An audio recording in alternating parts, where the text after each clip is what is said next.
Hello, in this video I want to show you what does link in bio mean on Instagram. First you need to open the Instagram app, and here we have the home page of Instagram, and we can go to the profile page on our account, the last of button of our menu, and then we can go to the edit profile, and here we can the option add link. We can click on it, and here we can add external link or add Facebook link. For example, external link, and here I have URL and title.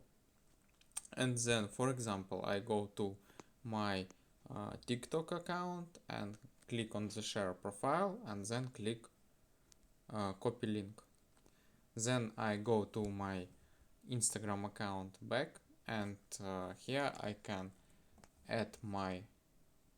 hold on this field and add my TikTok link.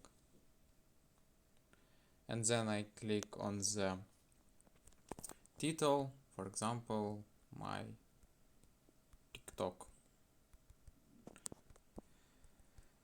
And then click on the check mark on the top right corner, and here I have my link.